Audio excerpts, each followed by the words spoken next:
ကောင်မလေးတယောက်ဟာတွေးကင်ဆာယောဂါနဲ့မကြခင်တည်ဆုံးတော့မှာပဲဖြစ်ပါတယ်။ဒါကြောင့်တူမဟာတူမဆုဆောင်းထားတော့ငွေလေးနဲ့တကြိုရံမြေနေရာကောင်းကောင်းဝယ်ဖို့ဆုံးဖြတ်ခဲ့ပါတယ်။နောက်ရောက်ရင်အခုလိုညင်ပန်းနှိပ်စက်ခံရတဲ့ဘဝမျိုးမလို့ချင်းကြောင်းဆုတောင်းပြီးဆင်းလာချိန်သူ့ရဲ့ညီမဖြစ်သူဟာသူ့ကိုတမင်တက်တက်လေးကားကနေတွန်းချလိုက်ပါတယ်။ထို့နောက်တူမအားတခိုးဟုဆွဆဲကပန်းအိုးဖြစ်ခေါင်းကိုရိုက်နှက်ခဲ့ပါတယ်။ဟိုချိန်ရုတ်တရက်မိသားစုဝင်တွေရောက်လာတော့ခါ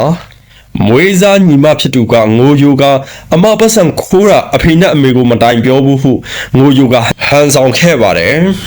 အဲ့ဒီနောက်တူမကိုမိခင်ဖြစ်သူကမွေးစားညီမကိုပါရိုက်တယ်လေကားပေါ်ကတွန်းချတယ်ပတ်စံခိုးတယ်ဟုဆွဆွဲကပါရိုက်ခဲ့ပါတယ်ဒါတင်မကပဲဖခင်ဖြစ်သူကလည်းမွေးစားသမီးပြောစကားယုံကတူမအားရိုက်နှက်ခဲ့ပါတယ်တူမတည်ဆုံးနေမြုပ်ရန်ဆုဆောင်ထားတော့ပတ်စံဖြစ်တယ်လို့ရှင်းပြတော့လဲမိသားစုဝင်တဦးမှတူမအားလက်မခံခဲ့ပါအဲ့ဒီနောက်စိတ်ပြက်လက်ပြက်နဲ့အိမ်ကနေထွက်လာခဲ့ပါတယ်မွေးစားညီမဖြစ်သူကသူ့နေရာကိုသူ့အမလူမကြောက်လို့လူမိုက်များငားရမ်းပြီးသူ့အမအားတက်ဖြတ်စီခဲ့ပါတယ်အဲ့ဒီနောက်ကောင်လေးတယောက်ရောက်လာပြီးတူမအားပွေးဖတ်ခဲ့ပါတယ်ဒီလိုနဲ့ပဲတူမအသက်ထွက်ခဲ့ပါတယ်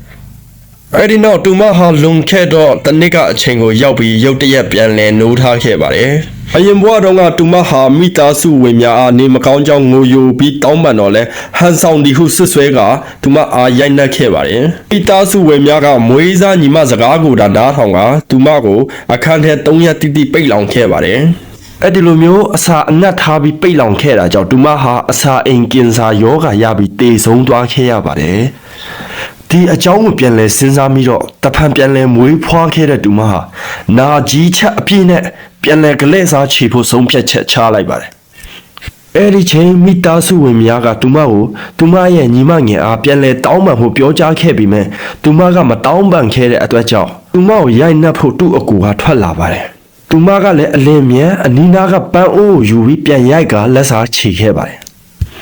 မွေးစားညီမဖြစ်သူကတူမရဲ့ဆေးနေရာမှာဗီတာမင်အားဆေးများအစားထိုးကတူမဖျားဟန်ဆောင်နေတယ်လို့မိသားစုများထင်အောင်တမင်တက်အကွက်ချခဲ့တာပဲဖြစ်ပါတယ်။ဟိုချိန်မွေးစားညီမဖြစ်သူကတူမအားညီမကိုတော့ကြိုက်လို့လုပ်လို့ရတယ်ဒါပေမဲ့အမကိုတော့ဝန်ခံလို့ပြီးလိန်ညာပြောဆိုခဲ့တာကြောင့်မွေးစားညီမဖြစ်သူအားပါရိုက်ကအိမ်ကအပီးအပိုင်ထွက်ခွာလာခဲ့ပါတယ်ဒီလိုနဲ့မိုးရီတွေထဲကနေလမ်းတနေရာမှာမိုးခိုခဲ့ပါတယ်ဒါပေမဲ့အချိန်နောက်ကျပြီဖြစ်လို့တွားခံနီးနားလေးမှာကောင်လေးတယောက်ပေါ်လာပြီးထီးပေးခဲ့ပါတယ်တိုက်ဆိုင်မှုတစ်ခုကအရင်ဘဝကသူတေဆုံးတဲ့ချိန်ဝမ်းနဲ့ပူဆွေးငိုကြွေးနေတဲ့ကောင်လေးဟာဒီကောင်လေးပဲဖြစ်ခဲ့ပါတယ်အဲကောင်လေးဟာငယ်စဉ်ခါတုန်းကမိဘမဲ့ကေဟာမှာသူနဲ့အတူတူနေခဲ့တဲ့ချစ်ဦးကောင်မလေးကိုရှာဖွေနေတာပဲဖြစ်ပါတယ်။သူဟာသူ့မိဘများကိုပြန်တွေးခဲ့တာကြောင့်မိဘမဲ့ကေဟာကထွက်ခွာရတာပဲဖြစ်ပါတယ်။သူမထွက်ခွာခင်ကောင်မလေးအားကြီးလာရင်တီချာပေါက်ပြန်လာခေါ်မယ်လို့ကတိတစ်ခုပေးထားတာပဲဖြစ်ပါတယ်။အဲ့ဒီနောက်တူမဟာအရင်ဘဝကတူမကိုတပ်ဖြတ်ခဲ့တော့မိသားစုကိုဒါဦးစားပေးခဲ့ပြီးမဲ့ဒီဘဝမှာတော့တူမတက်လန်းရတက်လန်းကြောင်းဖြစ်တဲ့တူမကျွမ်းကျင်တဲ့လုပ်ငန်းစီမှာပြန်လာခဲ့ပါတယ်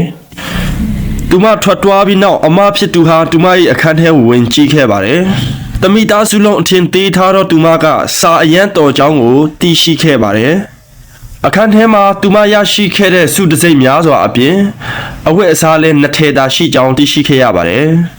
တထဲမှာအမဖြစ်သူပေးတော့အင်ဂျီဖြစ်ပြီးတူမဘဝမှာပထမဦးဆုံးရရှိခဲ့တော့လက်ဆောင်ဖြစ်တဲ့အတွက်ကြောင့်တူမမဝတ်ရက်ပဲတင်ထားတာဖြစ်ပါတယ်ထိုအချိန်အမဖြစ်သူကမွေးစားညီမဖြစ်သူကိုကြတော့တမိသားစုလုံးလက်ဆောင်ပစ္စည်းများစွာပေးပြီးတူမအားပစ်ထားမိဒီကိုပြန်လည်စဉ်းစားပြီးနောင်တရမိပါတယ်အခန်းထဲမှာဒိတ်လွန်နေတဲ့ပေါင်မုတ်ဘုံနှစ်ဘုံကိုတွေ့ပြီးအိမ်အကူအမျိုးသမီးအားမေးကြည့်တဲ့အခါတူမကိုအိမ်ကပတ်စံခိုးတီဟုဆွဆွဲပြီးနောက်ပိုင်းအစားအစာမထုတ်ပြီးတော့ကြောင်းဒီဒိတ်လွန်နေတဲ့မုတ်တချို့ကိုစားတောက်ပြီးမှဒါတူမကြောင်းတက်ခဲ့ရကြောင်းသိရှိခဲ့ရပါတယ်လူနဲ့အိမ်အကူအမျိုးသမီးဟာအမဖြစ်သူအားတူမ၏ဒဏ်ရာရီစာအုပ်ကိုထုတ်ယူပြီးပေးခဲ့ပါတယ်ဒဏ်ရာရီစာအုပ်ကိုအမဖြစ်သူဖတ်ကြည့်တဲ့အခါမှာဒီနေ့ကျမအဖေနဲ့အမေကိုစားသွင်းမဲ့နေ့ကျမမှလည်းအိမ်ရှိသွားပြီကျမအရန်ပျော်လိုက်တာကျမရဲ့အမဟာဆိုရင်လည်းအမှုဆောင်ဒရိုက်တာချုပ်မကြခင်သူ့မွေးနေ့ရောက်တော့မယ်သူ့မွေးနေ့ရောက်လို့ရှိရင်ကျမလက်ဆောင်ကောင်းကောင်းလေးတစ်ခုလောက်တော့ပေးချင်တယ်ဒါပေမဲ့ကျမမှငွေမရှိတဲ့အတွက်ကြောင့်တနိုင်ငံလုံးဆိုင်ရာစာစီစာကုန်းပြိုင်ပွဲပထမဆုရအောင်ကြိုးစားပြီးရွှေတစိမ့်ဆုရအောင်ယူမယ်အဲ့ဒီရွှေတစိမ့်ဆုကနေရရှိခဲ့တဲ့ရွှေရဲ့အမကိုလက်ကောက်လုပ်ပြီးမယ် ဆိုပြီးသူမရွှေတစိမ့်ရအောင်ကြိုးစားခဲ့ပါတယ်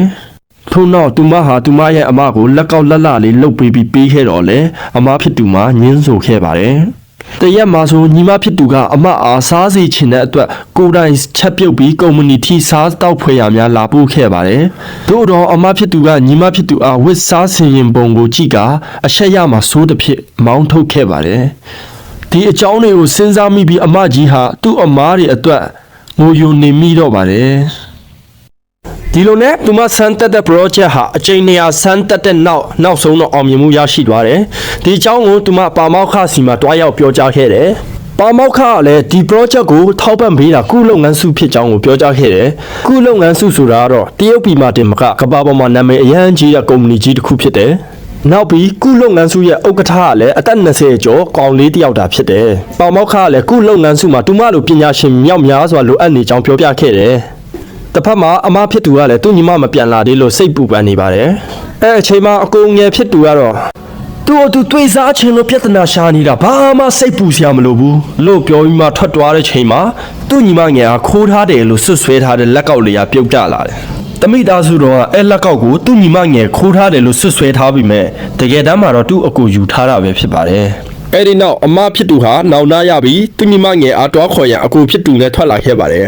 အမဖြစ်သူကညီမငယ်အားပြန်လာရန်ပြောဆိုနေတဲ့အချိန်တတိလစ်သွားတဲ့အတွက်ကြောင့်ဆေးရုံအမြန်တင်လာရပါတယ်ဆရာဝန်ကဆေးစစ်ချက်အရအစာအိမ်ယောဂဆူဆူဝါးဖြစ်ပွားနေပြီးဒီထက်ပိုဆိုးလာလေအစာအိမ်ကင်ဆာဖြစ်ပွားနိုင်ကြောင်းပြောပြခဲ့ပါတယ်ဒါကိုကြတော့အကူငယ်ဖြစ်သူကဆရာဝန်နဲ့ညီမငယ်ပေါင်းကြံကလိန်ညာကြောင်းဆွဆွဲတော့အခါဆရာဝန်ဖြစ်သူကငါကဆရာဝန်တယောက်ဘာကြောင့်လိန်ရမှာလဲသူ့ကိုကြည့်လိုက်မင်းတို့ဘလောက်တော့အစာငတ်ခတ်ပြီးထားလဲဆိုတာသိတာတယ်မင်းတို့ကြည့်ရင်တော့ပတ်စံရှိမဲ့ပုံပါပဲမမြင်ဘူးဒီလောက်ရုပ်မာတဲ့မိသားစုငါတခါမှမမြင်ဘူးလို့ပြောပြီးထွက်သွားတယ်အဲချိန်မှာညီမငယ်ဖြစ်သူကစေးခန်းကနေထွက်လာခဲ့တယ်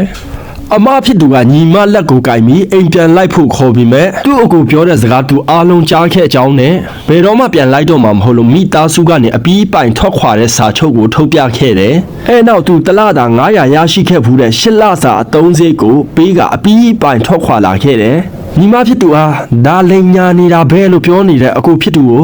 စိတ်တူပြီးအမဖြစ်သူကပါရိုက်လိုက်တယ်သူမဟာ project အောင်မြင်မှုအတွက်3သိန်းတန်ချက်လက်မှတ်ရရှိခဲ့တယ်မကြာခင်မှာပဲသူမဟာကုလုပ်ငန်းစုနဲ့လက်တွဲလုပ်ကိုင်မှုစာချုပ်ကြီးချုပ်ဆိုတော့မှာပဲဖြစ်ပါတယ်အဲ့ဒီချိန်မှာကုလုပ်ငန်းရဲ့ CEO ကပါမောက္ခစီမှာသူမနဲ့စာချုပ်ချုပ်ဖို့ရောက်လာခဲ့တယ်ပါမောက္ခရဲ့စကားပြောရင်စပွဲပေါ်မှာသူမကြံခဲ့တဲ့လက်ကောက်ချိုးခွင်းလေးတွေ့ရှိခဲ့တယ်ဒီချိုးခွင်းလေးဟာဆိုရင် CEO ငယ်စဉ်ကမိဘမဲ့ဂေဟာမှာသူ့ရဲ့အချစ်ဦးကိုပေးခဲ့တဲ့ချိုးခွင်းလေးပဲဖြစ်နေတယ်ပါမောက္ခကြီးကလည်းဒီကောင်မလေးကတနာစရာကောင်းပြီးငယ်စဉ်ကတည်းကမိသားစုဝင်တွေစွန့်ပစ်ကမိဘမဲ့ဂေဟာမှာကြီးပြင်းခဲ့ရကြောင်းပြောပြခဲ့တယ်အဲ့ဒီချိန် CEO စိတ်ထဲမှာသူရှာနေတဲ့ကောင်မလေးကပါမောက္ခကြီးပြောပြတဲ့ကျမ်းမိသားစုဝင်ဖြစ်နေမလားဆိုပြီးတွေးနေခဲ့တယ်အမကြီးအိမ်ပြန်ရောက်တော့မိသားစုဝင်များကသူမကိုဘလို့အပြစ်ပေးရမလဲဆိုတာတိုင်ပြနေကြတယ်ဒါပေမဲ့သူမပြန်မလာတဲ့ပြင်သူတို့ပေးထားတဲ့ထောက်ပံ့ကြေးပါပြန်ပေးခဲ့တော့အချင်းချင်းစကားများကုန်ကြတယ်တစ်ဖက်ကသူမရဲ့ယောဂတိုက်ဖြတ်ရေးတုတည်တနာ project ကလည်းတစ်ဆင့်ထက်တစ်ဆင့်ကြီးပွားအောင်မြင်လာတယ်။ကုလုပ်ငန်းစုကလည်းသူတို့ project နဲ့အတူလက်တွဲပြီးအကောင့်ထဲဖို့အဆင့်တစ်ဖြစ်နေပါတယ်။ CEO ကတော့သူမအကြောင်းစဉ်းစားပြီးကျမ်းမိသားစုအိမ်ထိကိုယ်တိုင်တွားရောက်ကစာချုပ်ချုပ်ဆိုဖို့စီစဉ်ထားပါတယ်။ထိုအချိန်သူမဟာ project အတွက်လိုအပ်တဲ့ပစ္စည်းများကိုအိမ်ကလာယူခဲ့တယ်။ကျမ်းမိသားစုဝင်များကသူတို့ရဲ့မွေးစားသမီးလေးကို CEO ကိုယ်တိုင်လာရောက်စာချုပ်ချုပ်ဆိုရထင်ပြီးဝမ်းတာနေခဲ့တယ်။နောက်ပြီးအမကြီးတယောက်ကလွဲလို့ကျန်တဲ့မိသားစုဝင်များကသူ့ကိုမွေးစားညီမလေးအမနာလိုတယ်လို့ပြောပြီးဆွဆွဲပြောဆိုခဲ့တယ်။ဒီလိုနဲ့ကုလုပ်ငန်းစုရဲ့ဥက္ကဋ္ဌဆိုရင်စာချုပ်ချုပ်ဆိုရန်ရောက်ရှိလာခဲ့တယ်။ကျန်နေတဲ့အပိုင်းလေးတွေလည်းဆက်တင်ပေးမှာမို့ကျွန်တော်ရဲ့အကောင့်လေးကို follow လေးလုပ်သွားပေးကြပါအားလုံးကိုကျေးဇူးအများကြီးတင်ပါတယ်။